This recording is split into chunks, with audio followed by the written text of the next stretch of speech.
The Radio Memories Network is brought to you in part by Liberated Syndication.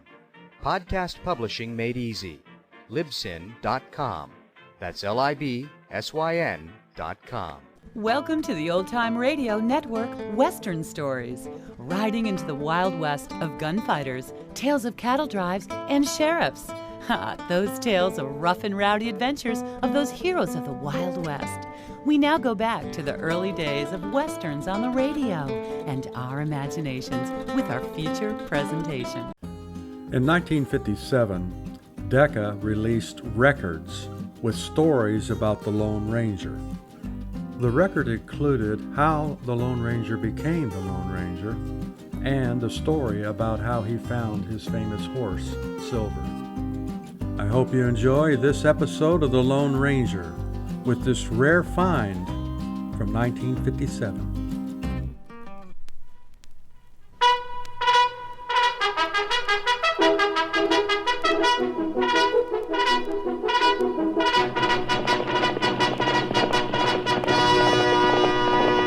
Hail Silver! A fiery horse with the speed of light, a cloud of dust, and a hearty Hi-Yo Silver! The Lone Ranger.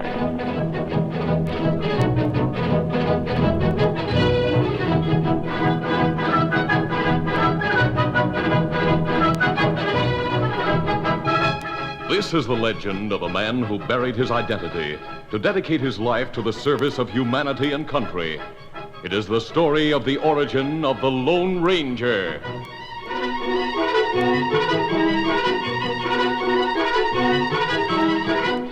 Early settlers in the West had to be brave men and women, ready to fight for their lives at any moment.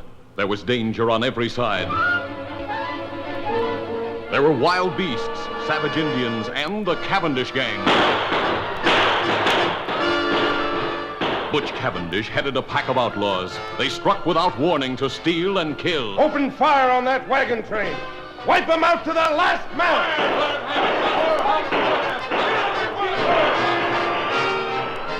The Cavendish gang attacked ranches and towns as well as wagon trains. Everyone feared Butch Cavendish. His gang grew rich and powerful. Finally, the Texas Rangers learned where Butch Cavendish and his gang were hiding.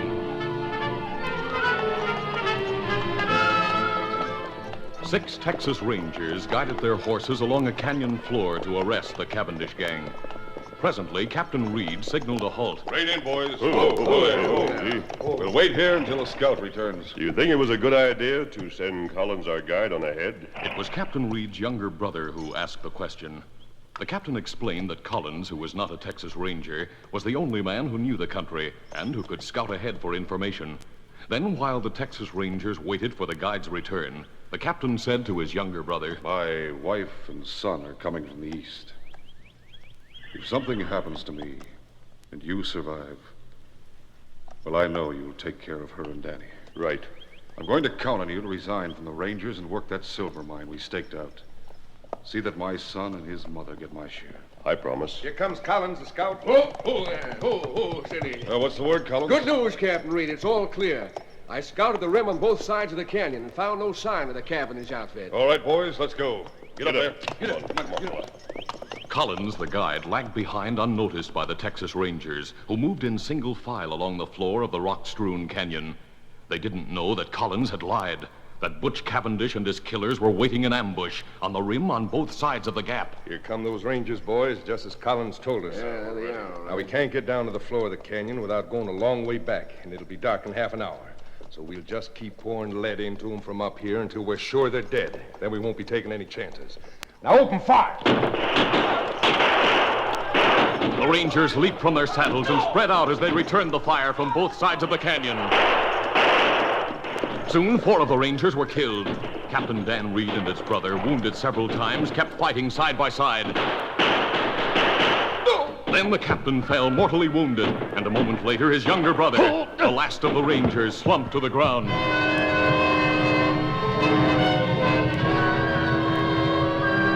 The outlaws waited and watched for any sign of life from the Rangers, then rode away, convinced that all 6 men in Bryant's Gap were dead. Sunset came, then darkness.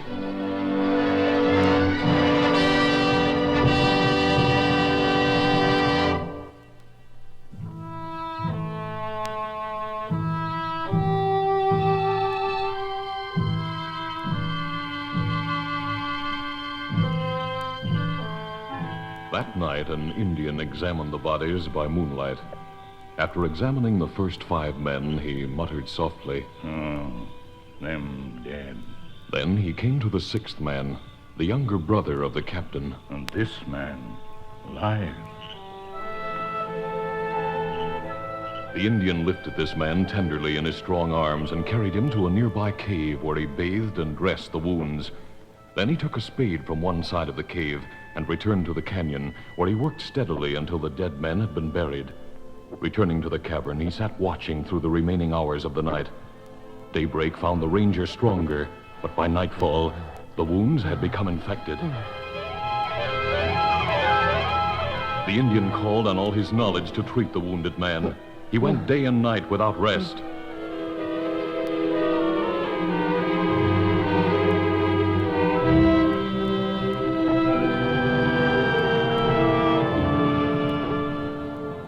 It was the morning of the 4th day when the ranger opened his eyes. And for the first time, the Indian saw them clear and calm. Are you awake?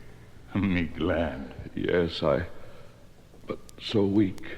You wounded bad. I remember an ambush. That right? Me find you in canyon. Carry you here to cave. It's daylight. It morning. Then I must have been unconscious all night. It's several days since fight in canyon.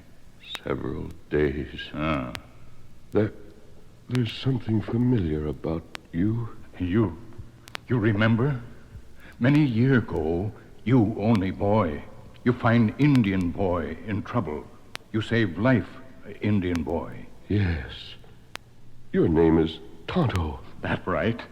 Years ago, you called me Kimosabe. That right. And you still Kimosabe. It mean faithful friend. Tonto, there were 6 of us in that canyon. The others. What about the other rangers? Other ranger. All dead. Dead. Ah. One was my brother. You only ranger left. You, Lone Ranger. The Lone Ranger. Tonto, those killers know me by sight. If they know one man escaped, they'll look for him. And them not know one escape. Tonto bury 5 men, make 6 grave. Crook think you die with others. Good. Then my name shall be forever buried with my brother and my friends. From now on, my face must be concealed. A disguise, perhaps, or a mask. That's it, a mask. I'm the only one who knows about the Cavendish gang. With your help, Tonto, I'll get every one of those crooks. In the ranger's eyes, there was a light that must have burned in the eyes of knights in armor. A light that through the ages lifted the souls of strong men who fought for justice, for God. I'll be the Lone Ranger.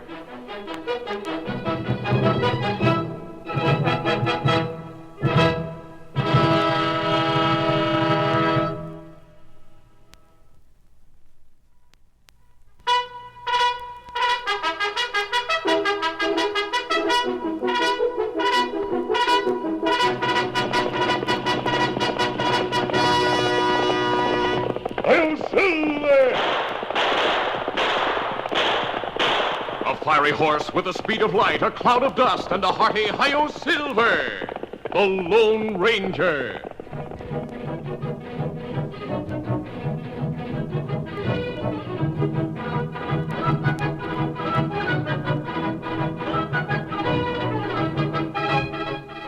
This is the legend of a man and a horse, and how they met.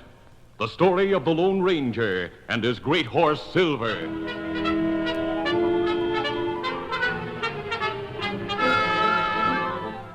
The Lone Ranger and Tonto were trailing the worst outlaw in the West. His name was Butch Cavendish.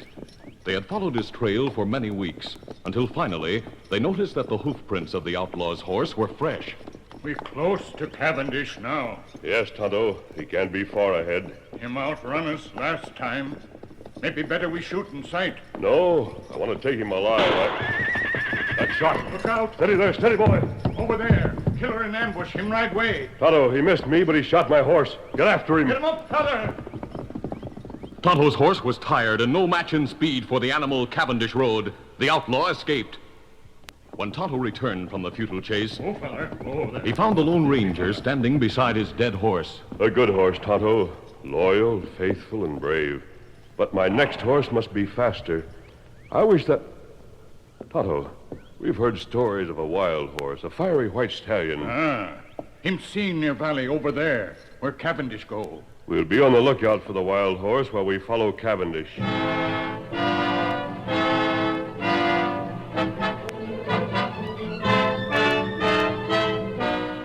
Tonto's horse carried the Lone Ranger's saddle, his saddlebags, and bridle, while the masked man and the Indian continued on foot along the outlaw's trail. When they reached the top of a hill, Look, Tonto. they halted suddenly and stared at an awe-inspiring sight far down in the valley. They saw a great white stallion in a death fight with a giant buffalo. The horse was plunging, rearing, charging, and dodging wildly, and the sun flashed from his coat as from a coat of polished silver. They realized that this was the legendary white stallion, the one ranchers and hunters had talked so much about. Tonto, we must have that horse. I'll try to shoot the buffalo. It's too far for pistol shot. I'll get closer before it's too late. As he ran downhill, the Lone Ranger watched the battle. The sleek white stallion was nimble and courageous, but his strength began to wane. The buffalo charged again and again. The splendid muscles of the white horse were slower in responding, then too slow. He was caught by the buffalo's charge. Wet crimson stained his pure white coat. Another charge. The white horse saw it coming, and he couldn't dodge. He staggered and fell. The monster drew back and lowered his head for the death charge. And then, 2 shots rang out. The buffalo shuddered from the impact of the masked man's bullets. For an instant, he stood motionless, then fell.